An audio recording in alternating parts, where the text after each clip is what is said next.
ప్రతి ఒక్క విద్యార్థి అంబేద్కర్ను ఆదర్శంగా తీసుకోవాలని ఎమ్మెల్యే గండ్ర సత్యనారాయణరావు అన్నారు. చిట్యాల మండల కేంద్రంలోని సోషల్ వెల్ఫేర్ వెలుగు బాలికల గురుకుల పాఠశాలలో రిటైర్డ్ ఎంప్లాయ్ అంబేద్కర్ విగ్రహాన్ని ఏర్పాటు చేయగా గురుకుల పాఠశాల ప్రిన్సిపల్ గోల్కొండ భిక్షపతి ఆధ్వర్యంలో విగ్రహ ఆవిష్కరణ కార్యక్రమం జరిగింది.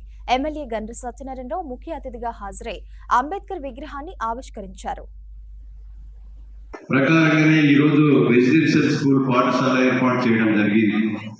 ఈ రెసిడెన్షియల్ పాఠశాలలో చదువుతున్నామంటే గొప్ప మహనీయుడు డాక్టర్ బాబాసాహెబ్ అంబేద్కర్ గారు ఎస్సీలు, ఎస్టీలు, దళితులు, బడుగులు, బలహీన వర్గాలు, అట్టడుగులు అనగారినటువంటి పేదలు కూడా సమాంతరంగా ఈ ప్రజాస్వామ్య దేశంలో మరి సమాంతరంగా ఉండాలని విద్యలో, వైద్యంలో, అదేవిధంగా చట్టసభల్లో, చదువులో రిజర్వేషన్ కల్పించినటువంటి గొప్ప మహనీయుడు డాక్టర్ బాబాసాహెబ్ అంబేద్కర్ గారి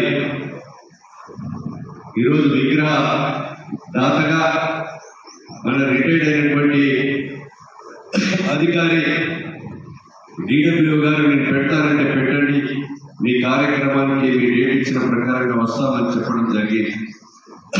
కనుక డాక్టర్ బాబాసాహెబ్ రాసినటువంటి రాజ్యాంగాన్ని అమలు చేయవలసినటువంటి బాధ్యత ఈ ప్రభుత్వాలపై ఉంది, మనందరిపై కూడా ఆచరించవలసినటువంటి బాధ్యత